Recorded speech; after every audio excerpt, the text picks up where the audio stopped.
आयुर्वेदा, योगा, यूनानी, होम्योपैथी, सिद्धा, एलोपैथी और नेचुरोपैथी, अगर ये सब एक हो जाएं तो भारत विश्व गुरु बन सकता है। जी हां, भारत विश्व गुरु बन सकता है, क्योंकि सारी पैथियों का एक ही मकसद होगा, हमारा पेशेंट ठीक होना चाहिए। और मैं क्या बोल रहा हूं कि पेशेंट बनाना ही क्यों है, हम बीमार पड़ने से पहले रोक लेते हैं ना। हम सुनते हैं prevention is better than cure, मैं बोलता हूं prevention is the only cure. जी, मैं आज पूरे भारत से, भारत सरकार से यह आह्वान करता हूं कि भारत विश्व गुरु बन सकता है, लेकिन उसके लिए भारत को अपनी एक नई पैथी शुरू करनी होगी जो कि इंटीग्रेटेड होगी, जो Ayurveda, homeopathy, naturopathy, allopathy, yoga, यूनानी, सिद्धा, एक्यूप्रेशर, एक्यूपंक्चर और डाइट को मिलाकर बनाई जाए। और उसका एक मकसद हो कि कोई बीमार पड़े तो पैथी ठीक करेगी जो भारत ने बनाई है, जिसमें पूरी दुनिया की हर साइंसेस का मिश्रण होगा। और दूसरी भारत की सबसे बड़ी जीत हो सकती है अगर हम लोगों को बीमार होने से रोक दें, हम लोगों को मिलावटी खाना और नकली चीजों से बचा लें और उनको रोजाना सुबह जीने के तरीके सिखा दें, यानी कि जीना सीखो, जिसमें मैं काम कर रहा हूं। तो मैं जो भी रिसर्च पेपर या एल्बम आपको दिखा रहा हूं, ये जो फोटोज दिखा रहा हूं, इसका मकसद किसी को डराना नहीं है। इसका मकसद सिर्फ और सिर्फ एजुकेशन है, अवेयरनेस है। क्योंकि दुनिया में लाखों लोग ऐसे हैं जिनके शरीर में गांठ होती है, ट्यूमर होता है, सिस्ट होती है, लेकिन हर गांठ कैंसर नहीं होती। लेकिन कई बार, हर बार नहीं कह रहा मैं, कई बार बायोप्सी, एफएनएससी के बाद चीजें अग्रेसिव हो जाती हैं, बिगड़ जाती हैं। और ये बात मैं नहीं बोल रहा अपने मन से, दुनिया भर की रिसर्च इस पर मौजूद है, आप स्क्रीन पर देख लीजिए। हम सिर्फ उन रिसर्चेस को लोगों तक पहुंचाने का प्रयास कर रहे हैं, और ये काम किसी एक व्यक्ति ने नहीं किया। राजीव दीक्षित जी की पूरी टीम, विशेषज्ञ डॉक्टर, साइंटिस्ट की टीम ने मिलकर ये डाटा तैयार किया है। हम सब लोग स्वर्गीय राजीव दीक्षित जी के साथ काम कर चुके हैं। और राजीव भाई का सपना क्या था कि भारत अपनी पैथी, आयुर्वेद, जिसमें कि बीमार नहीं पड़ने का विज्ञान है, उसके कारण विश्व गुरु बने, भारत दुनिया को हीलिंग का रास्ता दिखाए। लेकिन ध्यान रखिए, हम किसी पैथी की बात नहीं कर रहे, ना मैं कोई एलोपैथी की ना होम्योपैथी की बात कर रहा हूं। मैं चाहता हूं एक नई पैथी बने, इंटीग्रेटेड पैथी, जिसमें सब एक साथ हों और मकसद सिर्फ एक हो, कोई बीमार ना पड़े और सब मिलकर काम करे। क्योंकि पेशेंट को फर्क नहीं पड़ता दवा किस पैथी की है, पेशेंट सिर्फ ठीक होना चाहता है। उसके पेशेंट का परिवार तो उसके लिए पूरा जीवन होता है, और समय के हिसाब से बदलना, चेंज होना बहुत जरूरी था। एक समय था जब सिर्फ आयुर्वेद था, यूनानी था, योगा था।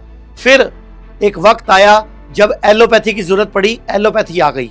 फिर एलोपैथी के डॉक्टर ने मिलकर एक फिर होम्योपैथी को जन्म दिया, सिद्धा आई, नेचुरोपैथी आई, और ये इन्वेंट करने वाला भी खुद होम्योपैथी को एलोपैथी डॉक्टर था। आज दुनिया में एलोपैथी के बाद सबसे ज्यादा लोग होम्योपैथी और उसके बाद भारत में आयुर्वेद की तरफ, चाइना में टीसीएम, जिसको ट्रेडिशनल चाइनीज मेडिसिन बोलते हैं, जो चाइना का आयुर्वेद है, ऐसे जापान, कोरिया, वियतनाम, थाईलैंड में भी उनकी अपनी पैथी है जो भारत के आयुर्वेद से ही निकली है। तो क्यों ना भारत एक नया रास्ता दिखाए, एक ऐसी नई इंटीग्रेटेड पैथी भारत से शुरू हो जो सिर्फ शरीर को नहीं, बॉडी, माइंड और सोल तीनों को एक साथ हील करे, जिसमें आयुर्वेदा का ज्ञान हो, योगा हो, नेचुरोपैथी हो, यूनानी हो, सिद्धा हो, एलोपैथी की इमरजेंसी सर्विसेज हो और टेस्टिंग हो, साथ में पंचकर्म और बॉडी को फिर से इम्यून बनाने का विज्ञान जो चरक ऋषि ने दिया था, वो पूरी दुनिया देखे। आज पूरी दुनिया क्यूरेटिव ट्रीटमेंट पर काम कर रही है, बीमार होने के बाद इलाज। लेकिन भारत की संस्कृति क्या कहती है, prevention is better than cure. और मैं कहता हूं prevention is the only cure. ऐसा लाइफस्टाइल बनाओ कि इंसान बीमार ही ना पड़े, और कोई बीमार हो भी जाए तो सबसे पहले उसका इलाज उसकी रसोई से हो, घर से हो, व्रत रख के हो, खान पान से हो, उपवास से हो, प्राकृतिक जीवन शैली से हो। और अगर वहां से आराम ना मिले तो इंटीग्रेटेड मेडिकल साइंस जो भारत बनाएगा, और अगर भारत ने ये बना दी तो पूरी दुनिया का पैसा भारत में आ सकता है, भारत विश्व गुरु बन सकता है, भारत पूरी दुनिया को राह दिखा सकता है। और ये सिर्फ भारत ही कर सकता है, क्योंकि भारत ही सबको साथ लेके चलने की बात करता है। वसुदेव कुटुंबकम की बात करता है, सर्वधर्म संभाव की बात करता है, और सारी पैथियां भारत ही एक साथ अपने साथ ला सकता है। तो मेरा सपना यह है, और मैं आप सबसे चाहूंगा इस वीडियो में नीचे कमेंट डालिए, क्या आप भी मेरी इस बात का समर्थन करते हैं कि भारत एक नई पैथी बनाए जिसका मकसद एक ही हो कि दुनिया बीमार ना पड़े, और अगर बीमार पड़े तो इंटीग्रेटेड पैथी बिना चीर फाड़ के उसका इलाज करे, जरूरत पड़े तो उसके बाद इलाज इंटीग्रेटेड मेडिकल एजुकेशन करे। भारत में पहली बार 11 जुलाई 2021 को हमने ही हिम्स की शुरुआत की थी, hospital and institute of integrated medical sciences, जहां पर सारी पैथियां एक साथ काम करती हैं। सारी एजुकेशन एक हो जानी चाहिए।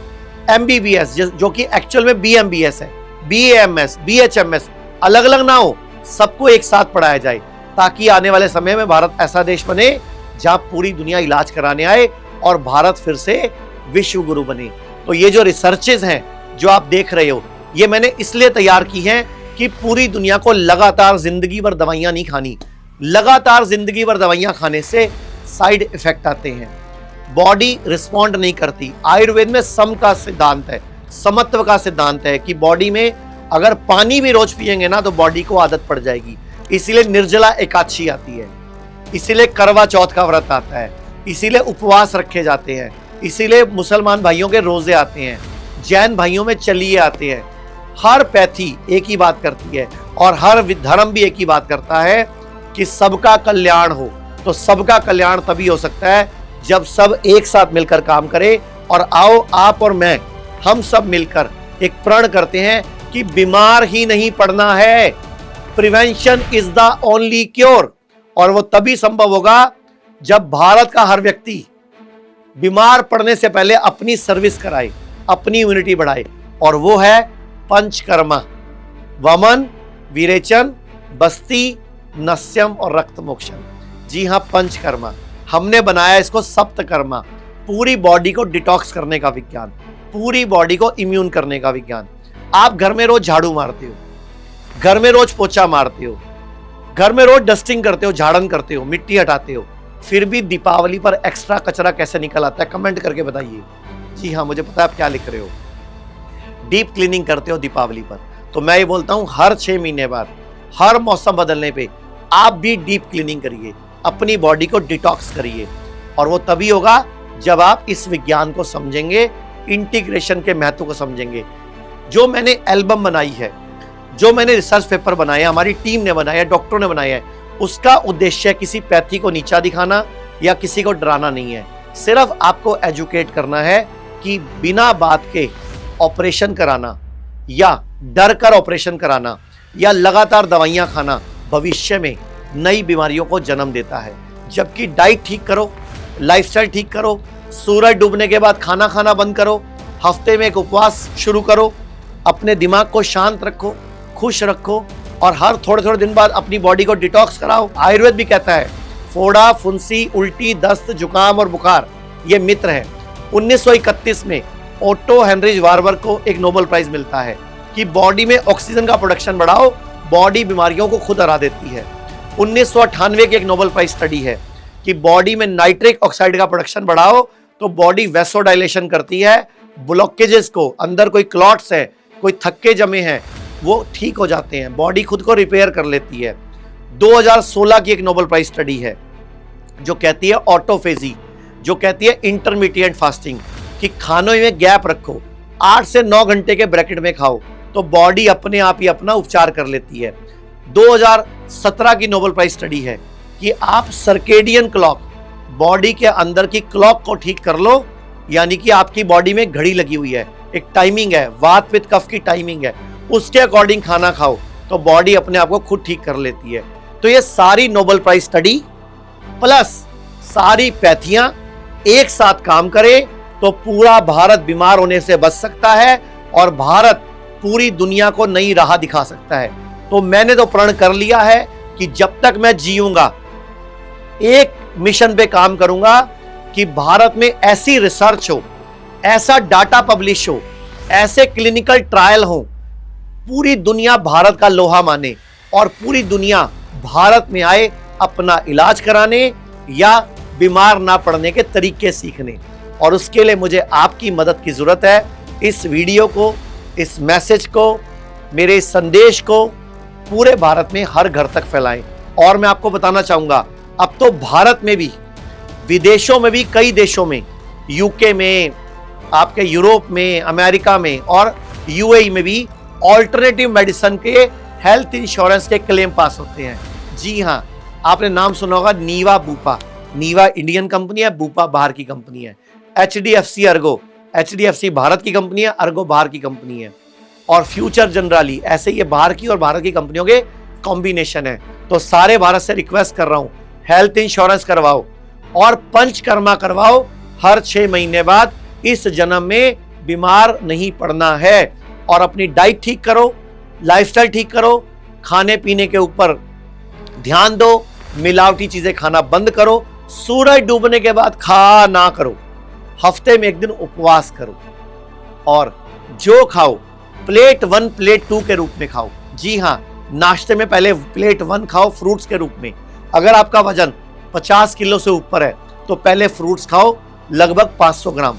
50 किलो से नीचे है तो 250 ग्राम फ्रूट पहले खाओ, उसके ऊपर से जो खाना खाओ और दोनों में गैप नहीं होना चाहिए। लंच में अगर आपका वजन 50 किलो से ऊपर है तो पहले 250 ग्राम सैलड खाओ, 50 से नीचे है तो 150 ग्राम सैलड खाओ, उसके ऊपर से जो खाना है वो खाओ। और इसके बाद तीसरे नंबर पे, अगर डिनर में आप सूरज डूबने तक खाना खा लो, पहले वेजिटेबल सूप पियो, फिर जो खाना है वो खाओ। अगर आप लोग जल्दी ठीक होना चाहते हो, अगर आप लोग cancer, kidney fail, liver fail, heart की प्रॉब्लम, अस्थमा, कोई और बड़े डिसऑर्डर, ऑटो इम्यून डिजीज, बच्चा ना होना, इनफर्टिलिटी, सेक्सुअल प्रॉब्लम, जोड़ों का दर्द या कोई दिमागी रोग या किसी भी रोग से परेशान हो, तो मैं आपको एक सलाह देता हूं, 2 वक्त का भोजन करो। 2 वक्त का भोजन। हर पिक्चर में ये बात होती थी, पुरानी पिक्चरों में अशोक कुमार की पिक्चर, किशोर कुमार की पिक्चर, बलराज सानी की पिक्चर, सब में 2 वक्त के भोजन की बात होती थी। पृथ्वीराज कपूर के टाइम पे 2 वक्त के भोजन की बात होती थी। सुबह खाओ, सीधा शाम को खाओ। ये जो ब्रेकफास्ट, लंच और डिनर है, ये अंग्रेजों ने हमें दिया बीमार करने के लिए। हमें नहीं करना चाहिए। हमें सीधा सुबह 9 से 11 के बीच में नाश्ता और लंच इकट्ठा करना चाहिए और शाम को 5 से 7 बजे के बीच में, बहुत हद तक 7:30 बजे तक हमें शाम का डिनर कर लेना चाहिए। और खाना खाने से पहले या बाद में पानी नहीं पीना चाहिए, खाना खाने के बीच में पानी पीना चाहिए। और हां, आज बात की जाती है कि आयुर्वेदा में रिसर्च नहीं है, तो मैं आपके सामने आंख में आंख डाल के बोल रहा हूं, 550 पेपर जीना सीखो लाइफ केयर संस्थान लिख चुका है, लगभग 400 पेपर एक्सेप्ट हो चुके हैं और लगभग 225 पेपर पब्लिश हो चुके हैं, जिसमें कई कैंसर के ऊपर हैं, जिन लोगों ने कैंसर को रिवर्स किया। ऐसे ऐसे रिसर्च पेपर हैं जिन्होंने किडनी फेल को रिवर्स किया।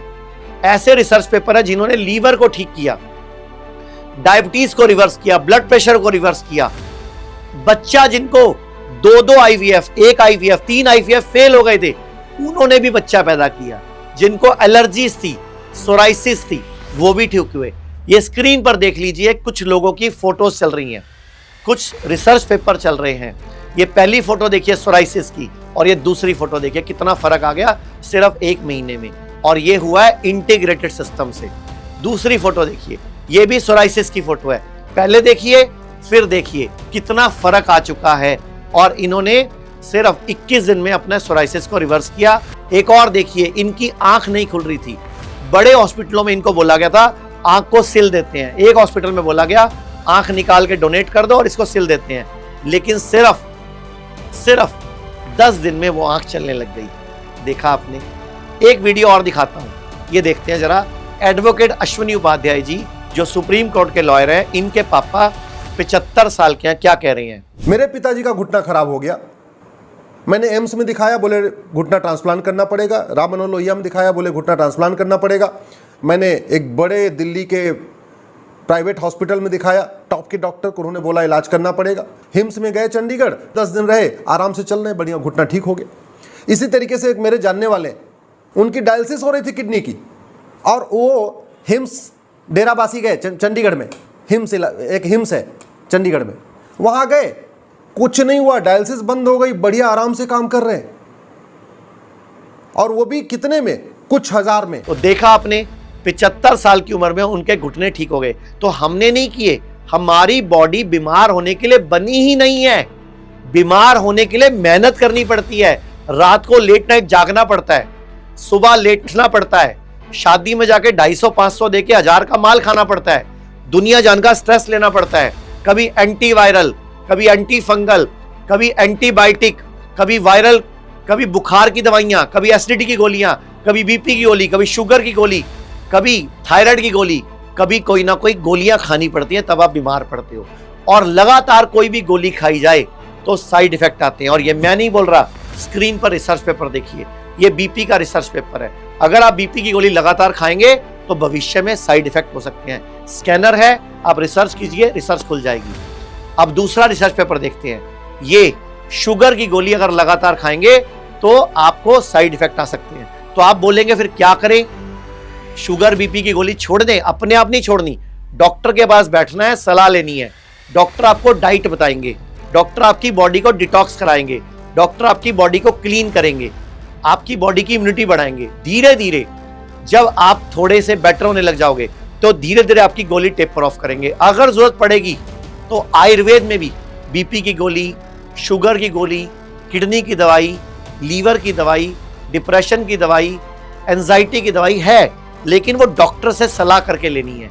और कुछ इम्यूनिटी भरे जूस हमेशा पीने हैं। जैसे एक जूस आया भारत में नया, सीबकथॉर्न विद अश्वगंधा, हर बीमारी का इलाज है, बहुत सारी बीमारियों को ठीक कर सकता है, बहुत सारी बीमारियों को ठीक करने में मदद कर सकता है, इम्यूनिटी बढ़ा सकता है। सुनते हैं मोदी जी क्या बोल रहे हैं। जैसे मैं आपको सीबकथॉर्न का उदाहरण देता हूं। आप सभी सीबकथॉर्न के बारे में जानते होंगे। लद्दाख क्षेत्र में पाए जाने वाला यह प्लांट -40 से +40 डिग्री सेंटीग्रेड में कठोरतम तापमान को सहन करने की ताकत रखता है। चाहे जितना सूखा हो, यह अपने आप फलता फूलता है। इसके औषधीय गुणों का जिक्र 8वीं सदी में लिखे गए तिब्बती साहित्य में भी मिलता है। देश और विदेश के कई आधुनिक रिसर्च संस्थानों ने इस सीबकथॉर्न को बहुत ही मूल्यवान माना है। ब्लड प्रेशर की समस्या हो, बुखार हो, ट्यूमर हो, स्टोन हो, अल्सर हो या फिर सर्दी खांसी हो, सीबकथॉर्न से बनी अनेक तरह की दवाइयां इनमें लाभ देती है। तो सुना आपने सीबकथॉर्न के बारे में हमारे प्रधानमंत्री मोदी जी क्या बोल रहे हैं। और एक और बात, बहुत सारे लोगों की आंखों की रोशनी जा रही है, चश्मे लग रहे हैं, आंखें खराब हो रही हैं।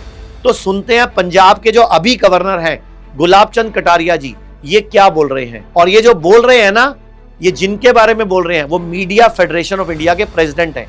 जी हाँ, अरुण जी, अभी आप वीडियो देखिए। आचार्य मनीष जी, आपका भाषण रोज टीवी पे सुनते रहते हैं। जिस कॉन्फिडेंस से आप बोलते हो ना, मैं सोचता हूँ ऐसे सभी आयुर्वेद के लोग बोले। इसके लिए आप उनको प्रशिक्षित करो ताकि आयुर्वेद का भविष्य बहुत उज्जवल हो सके। जिस कॉन्फिडेंस से आप बात करते हो ना, और जैसा अरुण शर्मा जी ने जैसा कहा कि इनकी आंख की ज्योति गई हुई, आपके आयुर्वेद के सिस्टम से जहाँ अच्छे अच्छे लोग फेल हो जाते हैं, वहाँ अपने ज्ञान और अपनी योग्यता के आधार पर जो आपने काम किया, वो वास्तव में हमारे देश के आयुर्वेद को बहुत ऊंचाई देता है। आपका बहुत बहुत अभिनंदन। आज एआई के ज़माने में आयुर्वेद के बारे में मनीष जी ने हमारे को काफ़ी कुछ बताया। उन्होंने जो उदाहरण दिए वो स्क्रीन पे दिए थे। मैं आपके सामने जीता जागता उदाहरण सामने खड़ा हूँ। पिछले साल मेरी एक आँख की, ये जो आँख है, इसकी रोशनी बिल्कुल चली गई थी और मैंने रुपेश जी को फ़ोन करा। मैं कहा यार ऐसे ऐसे बात हो गई है। तो उन्होंने कहा मनीष जी को फ़ोन करो। फिर मनीष जी को फ़ोन किया तो मनीष जी ने कहा कि पहले आप मेरे प्रशांत विहार सेंटर है रोहिणी में, दिल्ली में, आप वहाँ जाओ, आप एलोपैथ तो बाद में कराना। तो मैंने फ़ोन रखा, उससे पहले इनके डॉक्टर्स के फ़ोन मेरे पास आ गए, प्रशांत विहार से डॉक्टर मोनिका के। तो उन्होंने कहा सर आप कब आ रहे हो, हम तैयारी कर रहे हैं। तो वहाँ पे गया तो डरता डरता गया मैं कि आयुर्वेद का, मैं कहा पता नहीं कैसा ट्रीटमेंट रहा होगा। तो 10 दिन मेरा वहाँ पे ट्रीटमेंट किया आँखों का, और 10 दिन के अंदर मेरी जो आँख की रोशनी है कंप्लीट वापस आ गई 100%। तो देखा आपने कैसे अपने आप बॉडी को डिटॉक्स करके पंचकर्मा के विज्ञान से इनकी आंख की रोशनी वापस आई। एक वीडियो और देखते हैं, इसमें वही एडवोकेट अश्विनी उपाध्याय जी जो सुप्रीम कोर्ट के लॉयर हैं, ये अपने बारे में बता रहे हैं कि खुद इनको क्या बेनिफिट हुआ और इनके एक जानने वाले की किडनी भी रिवर्स हुई। सुनते हैं। मुझे यहाँ पे 2-3 गांठें हो गई, तो मैं गया है किसी मित्र के पास, डॉक्टर है, उन्होंने देखा उखा, बोले ये तो निकलवाना पड़ेगा। हमने कहा निकलवाना? अरे मैंने कहा तो 2-3 हो रखी है। बोले हाँ निकलवाना पड़ेगा। उन्होंने बोला कि ये जो 2-3 गांठें, एक यहाँ पे थी, किधर थी, 2-3 गांठें थी, इसको निकलवाना पड़ेगा। तब तक मनीष जी का शिविर लगा हुआ था, ये महीने में 2 बार लगाते हैं, 2 बार लगाते हैं, 3-3 दिन का शिविर। मुझे थोड़ा टाइम मिल गया, हमने कहा चलो इनके यहाँ चलते हैं। 3 दिन जाके वहां पे केवल मालिश मसाज हुआ, कोई दवाई नहीं खाई। जहां ऑपरेशन से 3 गांठ निकाली जा रही थी, मनीष जी के हिम्स में जाके केवल हमने वहां पे अपना 3 दिन मसाज वसाज हुई, थोड़ा वो स्टीम दिया, योग प्राणायाम किया, आहार किया। चौथे दिन गांठ तीन की तीनों गायब हो गई, और उन तीनों गांठों के लिए ऑपरेशन कर रहे थे। तो सुना आपने कैसे अश्विनी उपाध्याय जी ने डाइट ठीक करके पंचकर्म की मदद से, योगा की मदद से, थोड़ा सा लेपन की मदद से, थोड़ी जड़ी बूटियों की मदद से अपनी छाती की गांठें खत्म की। एक वीडियो और देखते हैं, ये देखते हैं देहरादून की इंदिरा शर्मा जी, इन्होंने कैसे अपनी गांठों को खत्म किया। 4 स्टेज कैंसर बताया गया था इनको, इन्होंने मैमोग्राफी कराई थी और पेट स्कैन कराया था। सुनते हैं। मुझे 19 फरवरी को थोड़ा सा महसूस हुआ कि मेरे ब्रेस्ट पे गांठ है, तो मैंने अपनी गायनी को दिखाने के लिए गए, तो वहां उन्होंने जैसे ही देखा और देखते ही कहने लगी कि मैमोग्राफी करवा लो। तो मैंने मैमोग्राफी करवाई, तो उसमें उन्होंने रिपोर्ट में बताया कि ये कैंसर की गांठ है, और उन्होंने एक पेट स्कैन के लिए बोला। मैंने वो पेट स्कैन करवाया मेरे बेटे ने, और बेटा मेरा 2 दिन उन्होंने घर पर ही मुझे जूस बना के दिया, हरा धनिया, पुदीना, आंवला और कच्ची हल्दी और करी पत्ता। ये ट्रीटमेंट उनको पता कहाँ से चले था? ये आचार्य मनीष जी की हम वीडियो देखते थे। अच्छा। और 2 दिन में फिर उसने यहाँ पर हिम्स में उन्होंने कॉल की, अपॉइंटमेंट ली उनसे, और अपना एडमिट हुई मैं, और आज मेरी गांठ बिल्कुल खत्म है। कितने दिन में गांठ खत्म हुई है? ये टोटल 10 दिन में। तो आप पूरे देश के लोग आपको देख रहे हैं, क्या कहना चाहोगे? मैं तो यही कहूंगी कि आचार्य मनीष जी जितना भी जो आपको वीडियो दिखाते हैं, डालते हैं, ये सबके भलाई के लिए है। आप इन सबको मिलकर इसको फॉलो करो। तो सुना आपने, आज 1.5 साल बीत चुका है, इंदिरा शर्मा जी बिल्कुल ठीक है। अभी मैंने थोड़े दिन पहले एक ग्रीन जूस का उपाय बताया था कि भारत में हर महिला, हर लड़की को हर 3 महीने बाद, भारत में हर महिला, हर लड़की को हर 3 महीने बाद जब पीरियड शुरू होते हैं, पीरियड शुरू होने से 3-4 दिन पहले 1 चम्मच देसी घी, उसमें 1 चम्मच हल्दी, काली मिर्च, सूखी अदरक और कोई ना कोई पिपली डालकर सुबह सुबह गरम गरम पानी में पीना है, उकड़ू बैठकर। अगर आप नहीं ले सकते तो हमारा हल्दी त्रिकटू जूस आता है, वो मंगा लीजिए। पीरियड से 3-4 दिन पहले शुरू कर देना है। 15 ml जूस और साथ में 1 चम्मच देसी घी, शुद्ध भारतीय गाय का। और हर 3 महीने में जब पीरियड शुरू हो तो पहला दिन पीरियड शुरू होते ही 3 दिन तक ग्रीन जूस पे चले जाओ। तो भगवान ने चाहा तो हो सकता है आपको कभी फाइब्रॉइड हो ही ना, आपको कभी सिस्ट हो ही ना, आपको कभी ट्यूमर, रसौली, ओवरी सिस्ट, PMOS, पहले PCOD था, PCOS था, अभी PMOS हो गया है, यानी कि इसमें मेटाबॉलिक डिसऑर्डर भी शामिल है। तो हम पहले से ही बोलते थे आयुर्वेद वाले तो कि पूरी बॉडी अंदर से एक ही है, इसको अलग अलग करके मत देखिए। तो मैं आपसे हाथ जोड़ के विनती करता हूं, अगर आपको किसी भी तरह की बड़ी तकलीफ है, ऑपरेशन बताया डॉक्टर ने, या जिंदगी भर दवाई खा रहे हो, तो एक बार बॉडी को डिटॉक्स कराओ, पंचकर्मा कराओ, आयुर्वेद के तरीके अपनाओ, डॉक्टर की सलाह लो, वैद्य के साथ बैठो, एक डॉक्टर को, वैद्य को अपना फैमिली डॉक्टर बना लो, और डॉक्टर वो चुनो जो तुम्हें जिंदगी भर स्वस्थ रखना सिखाए, स्वस्थ रहना सिखाए, यानी कि prevention is the only cure. एक वीडियो और देखते हैं। आज 7 महीने हो गए, एक भी चक्कर नहीं आया और इसका ट्यूमर भी गायब हो चुका है। इसको ब्रेन ट्यूमर था, इसकी सर्जरी हुई, आज से लगभग 1.5 साल पहले इसकी सर्जरी हुई और 8.5 लाख रुपए लगे। दोबारा ब्रेन ट्यूमर आ गया क्योंकि डॉक्टर ने बोला हाई प्रोटीन डाइट खानी है। 10 महीने बाद दोबारा ट्यूमर आ गया। उस दिन आप दीदी बता रहे थे कि किस तरह से आपको पहले 4-5 लाख का, कितने लाख का पैकेज दिया गया था? 8.5 लाख का। फिर 8.5 लाख के पैकेज में बेटी ठीक नहीं हुई तो उन्होंने बोला कि आधा पैकेज कर लो। फिर कितने लाख का पैकेज दिया गया? 4-4.5। तो इतने रुपए खर्चने के बाद ठीक हुई बिटिया? नहीं, उन्होंने दोबारा से बोला सर्जरी के लिए। दोबारा सर्जरी? सर्जरी कहाँ की सर्जरी? Brain tumour. इतनी छोटी बच्ची की सर्जरी कराएंगे, आपने सोचा नहीं कि गलत हो जाएगा? जी सुनो, मेरे को इनकी बात याद है, इन्होंने बहुत गहरी बात कही थी उस समय कि पहले 8.5 लाख मांगे, उसी चीज के 4 लाख मांगे कि 8 लाख में फेलियर हो गया है। तो उन्होंने बोला आपने पहले तो 8 लाख लिए थे, कहते कि अब की बार हम दोबारा कर रहे हैं ना तो उसके 4 लाख है। यही बात थी? 4-4.5 का पैकेज। हॉस्पिटल में जब एडमिट थी, जब इसका ऑपरेशन हुआ था, उस टाइम इसको वहां पे क्या क्या मिलता था? हाई प्रोटीन डाइट में चिकन बिरयानी वगैरह, जूस, मैगी, सब कुछ मिलता था। इसको हॉस्पिटल में मैगी मिलती थी, चाउमीन मिलती थी, बटर चिकन मिलता था। आप मुझे बताओ ये ठीक कर रहे थे क्या इसको? इसको दवाई भी डब्बे वाले जूस से दी जाती थी। हाँ, रियल जूस से। तो दोबारा ब्रेन ट्यूमर नहीं होगा। और घर पे जब वापस आई तो वापस वही खाना पीना, वही कोल्ड ड्रिंक, वही चिप्स जो पहले खाती थी वो सब कुछ खाती रही। हुआ क्या, 10 महीने में दोबारा ट्यूमर आ गया। तो ये हमारे पास आ गए। आज 7 महीने हो गए, एक भी चक्कर नहीं आया और इसका ट्यूमर भी गायब हो चुका है। कुछ कहना चाहेगी सबको?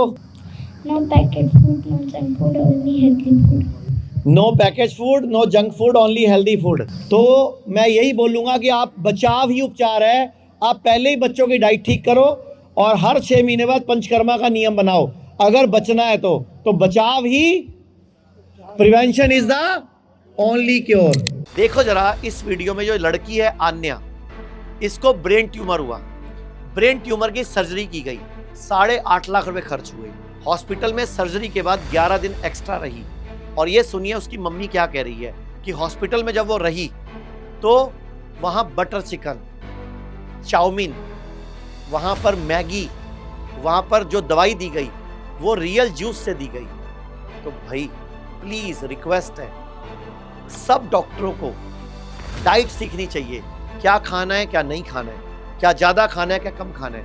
और देखते हैं अन्या के साथ क्या हुआ। अन्या के साथ 9 से 10 महीने में दोबारा ट्यूमर आ गया। दोबारा डॉक्टर ने सर्जरी बता दी और साथ में क्या बताया, अंधी हो सकती है, इसकी आई साइट जा सकती है, इसकी विकलांग हो सकती है और गूंगी हो सकती है। सुनिए उसकी मम्मी के मुंह से।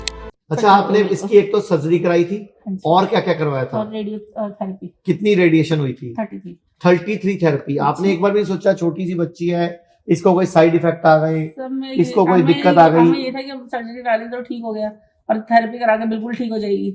बस हमारा तो फोकस सिर्फ उसको ठीक करने पे ही था, ये नहीं पता था कि दोबारा भी सब चीजें। अच्छा, डॉक्टर बताते हैं कि दोबारा आएगा? नहीं, यानी कि सर्जरी करा के, रेडिएशन करा के भी ट्यूमर आता है दोबारा? बिल्कुल आता है। आप कितने लोगों से मिल चुके हैं ऐसे जिनको दोबारा आता है? दूसरी बार आया तब हमने डॉक्टर से यही पूछा कि पहले जब सर्जरी की थी फिर दूसरी बार क्यों आया। उसने दूसरी बार क्या, तीसरी, चौथी, 5वीं बार भी आता है। तो हर बार उसका यही ट्रीटमेंट है। और कितने लोगों को कीमो के, रेडिएशन के साइड इफेक्ट आते हैं? बिल्कुल आते हैं। हमें भी बोला था कि इसका लेफ्ट साइड पैरालाइज हो सकता है, आंखों की रोशनी जा सकती है, गूंगी हो सकती है, ये सब हमें भी बोला था। लेकिन हमने दूसरी बार में हिम्मत दिखाई। अच्छा, आप पिछली वीडियो देखो, मैंने उसमें बोला बेटा 2 महीने लगे, 4 महीने लगे, 6 महीने लगे, 1 साल लगे, हम तेरे को छोड़ेंगे नहीं जब तक तू ठीक नहीं होगी। जी, आज 7 महीने हो गए हैं, अन्या का ट्यूमर पूरी तरह समाप्त हो चुका है। रिपोर्ट्स आपकी स्क्रीन पर हैं। तो ये अन्या का केस हमें एक सबक देता है कि अपने बच्चों को chips, cold drink, Kurkure, momos, चटनियां, नकली सामान, नकली दूध, नकली दही, नकली पनीर, ये एंटीबायोटिक से आए हुए अंडे, जो मुर्गियां, ऐसा मांस जो कि उनको बीमार, उनको पता नहीं कैसे कैसे टॉक्सिन देके पैदा किया जा रहा है, वो कृपया करके ना खिलाएं। भारत को एक नई शुरुआत करनी होगी। मैं भारत सरकार से भी अपील करता हूं कि आयुष्मान योजना, जो 5 लाख के इलाज वाली योजना है, कृपया उसमें आयुर्वेद को, आयुष को शामिल कर दिया जाए। हर गरीब के इलाज में आयुर्वेद को, आयुष को शामिल कर दिया जाए और भारत से एक नई पैथी की शुरुआत की जाए, इंटीग्रेटेड, ताकि पूरी दुनिया भारत में इलाज कराने आए और भारत वापस विश्व गुरु बन सके। और प्लीज मुझे सपोर्ट करिएगा अगर आप मेरी बात से सहमत हैं थी। ये होना चाहिए क्योंकि हर पैथी कंप्लीट नहीं है। आयुर्वेद, होम्योपैथी, नेचुरोपैथी, योगा, यूनानी, सिद्धा, एलोपैथी, एक्यूप्रेशर, एक्यूपंक्चर, सब में कोई ना कोई अच्छाई है। सबको एक कर दो ना। मैं इसकी शुरुआत करने को तैयार हूँ, मैं मदद करने को तैयार हूँ, मैं डाटा देने को तैयार हूँ कि हमने कैसे किया। अगर आप कोई डॉक्टर हैं या कोई थेरेपिस्ट हैं या हीलिंग का काम करते हैं या दुनिया की मदद करना चाहते हैं तो हमसे जुड़ें। हमारी वेबसाइट पे अपनी डिटेल डालें, हम आपसे संपर्क करेंगे। पूरे भारत को स्वस्थ बनाना हमारा मकसद है। मैं एक वीडियो और दिखाना चाहता हूँ, ये देखिए जरा। 13 मार्च 2025 को ये वीडियो बनी थी। ये वही व्यक्ति हैं, मेरे साथ बैठे हैं और ये वही हॉस्पिटल है, वही जगह है और ऐसे उस दिन लोग खड़े थे, ऐसे ही आज खड़े हैं। गणेश जी सर 13 मार्च 2025 को हमने वीडियो बनाई थी इसी जगह पे, सेम जगह पे, ऐसे ही 2 कुर्सियों पे बनाई थी, सेम कुर्सियां लिया मैंने। यही टाइम था शाम का। जी सर। तो आपके ये गाल वाल देखो जरा, आप कहाँ हैं सारे, ठीक है। और एक बार शर्ट भी उठा के दिखा दो। अब आप देखो यहाँ पे इनके कोई बाजू में, किसी बाजू में कोई गांठ नहीं है, ठीक है। और 2.5 महीने बाद इनकी सारी रिपोर्टें नॉर्मल आ गई थी। इनको blood cancer last stage, 4th stage बताया गया था। 9 मार्च को यहाँ एडमिट हुए थे, 8 अप्रैल को यहाँ से छुट्टी मिली थी। आप बताना सर, आपको क्या बोला था, कहाँ चले जाओ, आपको इलाज नहीं है, और किसने बोला था? बम्बई टाटा वालों ने बोला था कि आप अमेरिका चले जाओ, वर्ल्ड में कहीं भी चले जाओ तो कोई इलाज नहीं है, केवल 10-12 कीमो रेडिएशन लगेंगे तो आपके 5 महीने निकल सकते हैं, अन्यथा 20-25 दिन के मेहमान हो आप। 10 लाख रुपए आपको दूंगा तो मेरे बेटे के ऊपर कर्जा चढ़ेगा, कर्जा और छोड़ करके जाऊंगा मैं बेटे के ऊपर। तो मैंने कहा मैं तो 5 महीने पहले ही मर जाऊंगा और फिर आपके मरूंगा तो तड़प तड़प के मरूंगा, कीमो रेडिएशन लगेंगे तो ये है सर। तो ये बाकी लोगों को समझ नहीं आता, ये कीमो रेडिएशन कराने के बाद आते हैं ना, बिल्कुल गलत है, ये तो सरासर गलत है। पहले आयुर्वेद में आओ, सबसे पहले आयुर्वेद में आना चाहिए। आयुर्वेद में ऐसी कोई बीमारी नहीं है जिसका इलाज नहीं हो। सबसे पहले आयुर्वेद में आ जाए तो टाइम भी कम लगे, पैसा भी कम लगे और आपको यहाँ के बारे में पता कैसे चला था? मेरे को यहाँ के बारे में मेरा भांजा नवजोत सिद्धू जी की वाइफ का वीडियो देखा करता था। Stage 4 cancer, doctors giving her 3% chance. किस तरह से वहां से 40 दिन में वापस आई। जब लोग ये कहते हैं कि करोड़ों रुपया लगता है, मुझे ये बताइए नीम के पत्तों पे क्या पैसे लगते हैं, कच्ची हल्दी पे क्या पैसे लगते हैं? तो उसने फिर वहां से बंबई, डायरेक्ट बंबई से ही उसने कहा कि मामा जी अपन एक बार चंडीगढ़ चलते हैं। यहाँ हम आ गए, बाई फ्लाइट आ गए। अब ये ब्लड कैंसर को हराएंगे आपके सामने जी। आज 13 मार्च 2025 है और आज 2 नवंबर 2025 है। तो 13 मार्च और आज 2 नवंबर और पिछले 2.5 महीनों से इनकी 1 रुपए की भी एक भी दवाई भी नहीं चल रही है। बिल्कुल, आपके और सारी रिपोर्टें भी नॉर्मल है आपकी, सब रिपोर्टें नॉर्मल है। अच्छा, आप जब आए थे व्हील चेयर पे आए थे? व्हील चेयर पे था। थोड़ा एक बार अभी चल के दिखाओ जरा। चलो नहीं दौड़ूंगा सर, भाग के दिखाओ जरा। दौड़ूंगा, बस वापस आए ना, बस आ जाओ आ जाओ आ जाओ आ जाओ आ जाओ आ जाओ आ जाओ वापस आ जाओ वापस। जो इंसान व्हील चेयर पे आया था, चल नहीं सकता था, अब आपके सामने ने भगा के दिखा दिया है। लेकिन ये सारा खेल होता है इच्छा शक्ति का, मन की शक्ति का। तो इच्छा शक्ति मजबूत करो, मन की शक्ति मजबूत करो तो आप बचोगे, वरना जो डरेगा ना वो तो वैसे भी मरेगा। जी सर। इनका नाम है गणेश नारायण शर्मा, ये जयपुर के हैं। इनको ब्लड कैंसर लास्ट स्टेज हुआ था, हीमोग्लोबिन 6.5 ग्राम रह गया था। ये देखिए आप किस हालत में हमारे पास आए थे। ये जो वीडियो आप देख रहे हैं ये इनके आने के 4 दिन बाद बनी थी। व्हील चेयर पे आए थे। टाटा मेमोरियल कैंसर हॉस्पिटल के अनुसार अगर ये कीमो कराते तो ये 6 से 8 महीना जिंदा रहते और कीमो नहीं कराते तो लगभग 1 महीना इनके पास था। लेकिन ये आयुर्वेद में, नेचुरोपैथी में डाइट सही करने पे आ गए। इन्होंने डाइट ठीक करी, लंघन किया, नोबेल प्राइज स्टडीज की मदद ली। आज 1.5 साल हो गया। गणेश नारायण शर्मा जी की सारी रिपोर्टें नॉर्मल है, इनकी बॉडी में कोई कैंसर नहीं है। मैं ये नहीं कह रहा कि हमारे यहाँ सभी अमर हो जाते हैं, कुछ लोग ठीक होते हैं, कुछ लोग ठीक नहीं होते। डिपेंड करता है वो किस स्टेज पे आते हैं, किस वक्त आते हैं और क्या उनका कॉन्फिडेंस है। जिसको विश्वास नहीं है कृपया करके वो हमें संपर्क ना करें। स्क्रीन पर एक नंबर चल रहा है और एक व्हाट्सएप नंबर चल रहा है। आपकी कोई भी क्वेरी है आप हमें डाल दीजिए। प्लस एक रिक्वेस्ट है, हेल्थ इंश्योरेंस जरूर करवाइए। और हाँ, आज भारत में लीवर की समस्या बढ़ रही है तो लीवर फाइब्रो स्कैन जरूर कराइए। हमारे यहाँ बिल्कुल मुफ्त के भाव में होता है। मार्केट में लीवर फाइब्रो स्कैन 5 से 6 हज़ार का होता है, हमारे यहाँ सिर्फ 1 हज़ार में किया जाता है। और वो 1 हज़ार भी हम आपके स्वदेशी कार्ड जिसको हम रेफरल कार्ड बोलते हैं, उसमें वापस कर देते हैं। और पहली बार कोई भी पेशेंट हमारे यहाँ आता है, उसके पहली बार LFT, RFT, CBC, डायबिटीज और कोलेस्ट्रॉल ये फ्री चेक होते हैं, हम पैसे नहीं लेते। और दूसरी बार अगर आप कोई टेस्ट कराते हो तो उस टेस्ट का 30% पैसा हम आपके स्वदेशी कार्ड में डाल देते हैं, वो आप अपना डिस्काउंट ले सकते हो, अपनी दवाइयों पर उतने पॉइंट मिल जाते हैं आपको। और आप अगर स्वदेशी की इस क्रांति में मेरा साथ देना चाहते हो तो भारत में हर एक व्यक्ति को बताइए कि आयुर्वेद की वजह से, नेचुरोपैथी की मदद से, योगा, यूनानी, सिद्धा, होम्योपैथी और पंचकर्म की मदद से बड़ी बड़ी बीमारियों को हराया जा सकता है। और हम तो इंटीग्रेशन की बात कर रहे हैं। तो प्लीज मेरी हाथ जोड़ के सभी पैथियों से, सभी डॉक्टरों से रिक्वेस्ट है, एक दूसरे की पैथी की बुराइयां ना करें, एक दूसरे की पैथी को सूडो साइंस ना कहें, क्योंकि हर पैथी की एक लिमिटेशन है, हर पैथी में एक अच्छाई है। आओ मिलकर एक नई पैथी बनाते हैं, दुनिया ठीक होनी चाहिए। और हेल्थ इंश्योरेंस जरूर करवाओ, क्योंकि अब आयुष में आयुर्वेद, योगा, यूनानी, होम्योपैथी, सिद्धा और नेचुरोपैथी में सभी हेल्थ इंश्योरेंस चलते हैं। तो भारत को स्वस्थ बनाने के अभियान में हमारा साथ दीजिए। और मैं इस मिशन में लगा हुआ हूँ। कुछ दिन पहले मैं मास्टर शेफ पे गया, लेकिन मकसद सिर्फ एक था, आयुर्वेद को लेकर। भारत के गौरवशाली आयुर्वेद का चेहरा श्री मनीष आचार्य जी। आपके मास्टर शेफ के बहाने से आयुर्वेद घर घर तक पहुंचेगा, हर घर की रसोई में पहुंचेगा। आप सबके सामने पड़े हैं ऑर्गन मिस्ट्री बॉक्स। हर 2 जोड़ी एक मिस्ट्री बॉक्स इस्तेमाल करेगी, लेकिन ट्विस्ट ये है, एक जोड़ी बनाएगी मीठा और एक जोड़ी बनाएगी नमकीन। इस हफ्ते हर चैलेंज में लास्ट आने वाली डिश सीधा ब्लैक एप्रन चैलेंज में जाएगी। अमेजिंग है ये, अमेजिंग। मैं तो थैंकफुल हूँ मास्टर शेफ का कि उन्होंने आयुर्वेदा फूड की पूरे देश में वैल्यू बना देंगे। वो लोगों ने डिश को प्रेजेंट करके बड़ा अच्छा किया। फिर मैं लाफ्टर शेफ में गया, वो भी एक ही मकसद था, आयुर्वेद को लेकर। मशहूर आयुर्वेदा और हेल्थ एक्सपर्ट, प्लीज वेलकम आचार्य मनीष जी का। मैंने आपके बहुत सारे उपाय सोशल मीडिया पे देखे। जेन्युइनली हमने बहुत वीडियोस देखे, आप बोलते हैं आपने कुछ नहीं करना, तो इतने में हम बंद कर देते। अगर सुबह उठ के खाली पेट इतना टुकड़ा अदरक, इतना टुकड़ा हल्दी और 10 कड़ी पत्ते अगर कोई ऐसे बैठ के चबाए, अली भाई बैठ जाएंगे, खड़े ही नहीं हो पाएंगे।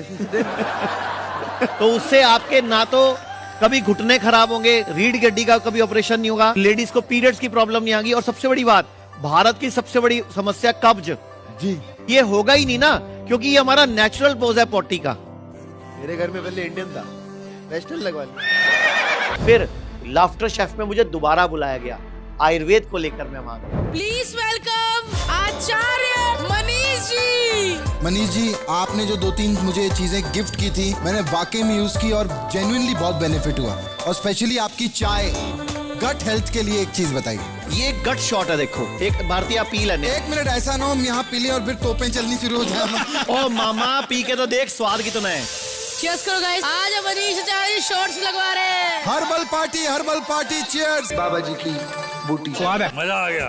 मैं पूरे भारत के कॉलेजेस में, यूनिवर्सिटियों में जगह जगह लेक्चर्स करता हूँ, लोगों को सिखाता हूँ क्या खाना है, क्या नहीं खाना, क्या ज्यादा खाना है, क्या कम खाना है, क्या अच्छा क्या बुरा, किस मौसम में क्या खाएं, किस मौसम में क्या नहीं खाएं, और नेचुरोपैथी, आयुर्वेद, योगा, यूनानी, सिद्धा कैसे मदद कर सकते हैं। जी, हर भारतीय को आहार विशेषज्ञ बनना चाहिए, हीलिंग विशेषज्ञ बनना चाहिए, और कसम खा लो बीमार ही नहीं पड़ना है। अगर पूरा भारत ये 3 काम कर ले, सुबह उठ के उकड़ू बैठ के गरम गरम पानी पिए, हर्बल टी पिए या हल्दी, अदरक, कड़ी पत्ता चबाए, नीचे बैठ के यूरिन करना शुरू कर दे। आप बोलोगे हम पेंट पहनते हैं, दिन में नहीं कर सकते, तो सुबह नहाते टाइम, रात को सोते टाइम आप नीचे उकड़ू बैठ के यूरिन करना शुरू करें, जिस तरह मुसलमान भाई करते हैं, आपको भी करना होगा। हमारे वेदों में, हमारे पतंजलि योग सूत्र में हमारा खाना खाने के 3 तरीके बताए गए हैं। नंबर 1, खाना वज्र आसन में बैठ के खाओ। नंबर 2, अर्ध वज्रासन में बैठ के खाओ, एक पैर मोड़ के एक पैर सीधा करके। तीसरा, उकड़ू बैठकर खाना खाओ। और ये तीनों बातें मुस्लिम धर्म की कुरान में भी लिखी गई हैं। तो खाना वज्रासन में खाना है या अर्ध वज्रासन में खाना है, अगर आप जिंदगी भर स्वस्थ रहना चाहते हैं। और मैं एक रिक्वेस्ट करूंगा, अभी भारत में हम बिना प्लानिंग के बच्चे पैदा कर रहे हैं, बिना प्लानिंग के। कोई प्लानिंग नहीं हमारी बच्चे पैदा करने की, बस हमारा मन आता है हम बच्चे पैदा कर देते हैं। नहीं, ये गलत है। भारत में हर बच्चे को पैदा करने से पहले 3 महीने पहले प्लानिंग करो, 3 महीने पहले तपस्या करो, डाइट ठीक करो, लाइफस्टाइल ठीक करो, अपना अंडा स्ट्रॉन्ग करो। महिलाओं को बोल रहा हूँ, पुरुष अपना स्पर्म स्ट्रॉन्ग करो, अपनी बॉडी को डिटॉक्स करो, इम्यूनिटी बढ़ाओ, वमन विरेचन कराओ, उत्तर बस्ती कराओ, पूरा पंचकर्म का पैकेज लो, दवाइयाँ जड़ी बूटियाँ लो, डाइट ठीक करो। उसके 3 महीने बाद जब आपका अंडा स्ट्रॉन्ग हो जाए, पुरुष का शुक्राणु स्ट्रॉन्ग हो जाए, तब बच्चा पैदा करो, तो भारत में स्वस्थ और हेल्दी बच्चे आएंगे। अभी चश्मा लगा बच्चे आ रहे हैं, बच्चों को चश्मा लग जाता है पैदा होने के बाद, जॉन्डिस हो रहा है, निमोनिया हो रहा है, उनको डायबिटीज हो रही है, बच्चों का पेनिस ही डेवलप नहीं हो रहा, महिलाओं के कई बच्चियों के पीरियड्स ही नहीं आ रहे, हार्मोन्स बिगड़ रहे हैं, LGBT समुदाय बढ़ता जा रहा है, हार्मोन डिस्टर्ब हो रहे हैं। और ये वजह है हमारा गलत खानपान, गलत आहार, गलत दिनचर्या। आयुर्वेद ने चिकित्सा के 5 नियम बताए थे। नंबर 1 आहार, डाइट ठीक करो, लाइफस्टाइल ठीक करो। नंबर 2 विहार, लाइफस्टाइल ठीक करो, डाइट ठीक करो, लाइफस्टाइल ठीक करो, सोने का टाइम, उठने का टाइम, यूरिन करने का तरीका, पॉटी करने का तरीका। तीसरा है औषध, जड़ी बूटियां लो, मदद करो, मतलब कोई ना कोई ऐसी जड़ी बूटियां, ऐसे पत्ते, ऐसे कोई फल बीज खाओ जिससे फायदा होता। नंबर 4 पंचकर्म, बॉडी को डिटॉक्स कराओ, बॉडी की इम्यूनिटी बढ़ाओ। नंबर 5 विश्वास। ये पांचों मिलते हैं ना, मुट्ठी बनती है। मैं फिर बोल रहा हूँ, बीमार होने का इंतजार मत करो, पंचकर्म कराओ। जिस तरह आप स्कूटर की सर्विस कराते हो, बाइक की सर्विस कराते हो, कार की सर्विस कराते हो, अपनी कब कराई थी पिछली बार? नहीं कराई थी, इसीलिए कभी ना कभी आपको हार्ट अटैक पड़ता है, इसीलिए कभी आपको यूट्रस फाइब्रॉइड हो जाता है, इसीलिए कभी किडनी फेल का पता चलता है, इसीलिए कभी लीवर फेल का पता चलता है, इसीलिए कभी कभी कैंसर हो रहा है, इसीलिए घुटने खराब हो रहे हैं, कमर की हड्डी खराब हो रही है, रीढ़ की हड्डी घिस रही है, आपका हिप जॉइंट घिस रहा है। और ये सब हो रहा है आपकी अज्ञानता की वजह से। अभी भी वक्त है, आयुर्वेद को, पंचकर्म को अपना लो, हेल्थ इंश्योरेंस करा लो, प्रिवेंटिव चेकअप कराओ और प्रिवेंटिव पंचकर्मा कराओ, और क्यूरेटिव नहीं, प्रिवेंशन की तरफ आओ। इलाज की तरफ मत भागो, बीमार होने ही मत दो। यानी कि prevention is the only cure. और मैं अपनी बात को विराम करता हूं। बहुत सारे वीडियोस हमारे आचार्य मनीष जी पेज पर पड़े हैं, हिम्स पेज पर पड़े हैं, हिम्स ऑफिशियल पर पड़े हैं। वहां देखिए कि कैसे पेशेंट ने, रिसर्च पेपर हमने उसके छाप चुके हैं, कैसे पेशेंट ने अपनी जिंदगी को ठीक किया आयुर्वेद की मदद से। जब सारी दुनिया ने जवाब दे दिया, फिर भी डाइट ठीक करके, लाइफस्टाइल ठीक करके, पंचकर्म की मदद से आज भी पेशेंट, आज भी क्लाइंट जिंदा घूम रही है। मैं एक सवाल पूछना चाहूंगा, एक महिला हॉस्पिटल में जाती है बच्चा पैदा करने, वहां पर पेशेंट क्यों लिखा जाता है? अरे बच्चा पैदा करने गई है, नई दुनिया को जन्म देने गई है, एक नई पीढ़ी को जन्म देने गई है, एक नए भारत का निर्माण करने गई है, तो उसको पेशेंट नहीं कहा जाना चाहिए। ऐसे ही बहुत सारे सवाल आपके दिमाग में और आएंगे। मैं आगे भी वीडियोस बनाता रहूंगा। नमस्कार, धन्यवाद। एक ही रिक्वेस्ट कि हमारा साथ दो, और भारत विश्व गुरु बन सकता है, लेकिन भारत को अपनी नई पैथी, और मैं इसके लिए रिक्वेस्ट करूंगा प्रधानमंत्री मोदी जी से, आयुष मिनिस्टर और हेल्थ मिनिस्टर, एक मीटिंग कीजिए और भारत में नई पैथी की नींव रख दीजिए, और पूरी दुनिया को भारत ही नहीं राह दिखाएगा कि दुनिया बीमार ही नहीं पड़ेगी, और बीमार पड़ेगी तो ये इंटीग्रेटिव पैथी उसको बचाएगी, दुनिया का पैसा भी बचाएगी, और भारत को विश्व गुरु और समृद्ध भी बनाएगी। मोदी जी बोलते हैं 2047 में भारत विकसित होगा, मैं कहता हूं 2037 में हो जाएगा, अगर भारत अपनी एक नई पैथी शुरू कर दे। और मैं इसके लिए सारी मदद, मेरी पूरी टीम, हमारे 900 डॉक्टर्स की टीम, हमारे पूरे भारत में 120 क्लिनिक, वेलनेस सेंटर व हॉस्पिटल्स हैं, हम पूरी मदद करने को तैयार हैं। भारत में हमारे 2 वेलनेस सेंटर भी हैं, एक पंचकुला में और एक मनाली में, जो कि बहुत ही अच्छा एक बड़ा रिजॉर्ट है, पंचकुला में भी और मनाली में भी। अगर आप वेलनेस करना चाहते हैं तो पंचकुला और मनाली में आए। अगर आप किसी बीमारी का इलाज चाहते हैं तो हमारे पूरे भारत में 120 सेंटर हैं, और विदेशों में 2 सेंटर अबू धाबी में है, एक कजाकिस्तान में है, एक नेपाल में है। विश्व के कई और कंट्रीज में भी हम अपने सेंटर खोलने जा रहे हैं। तो मैं आपसे आह्वान करता हूं, भविष्य की पैथी, इंटीग्रेटिव पैथी को शुरू करो, और भारत को विश्व गुरु बनाने में हमारी जीना सीखो लाइफ केयर लिमिटेड की मदद करो। धन्यवाद। लोग कहते हैं आयुर्वेद गंभीर बीमारियों का इलाज नहीं कर सकता, लेकिन अगर पूरे भारत में कोई गंभीर बीमारी से परेशान है तो आयुर्वेद को ट्राई करने तो आ सकते हो ना, पंचकर्मा करा सकते हो, नुकसान तो कुछ होगा नहीं, लेकिन बॉडी हील कर गई तो जिंदगी आपकी बन जाएगी। और सभी प्रकार के हेल्थ इंश्योरेंस हमारे 120 सेंटरों पर चलते हैं।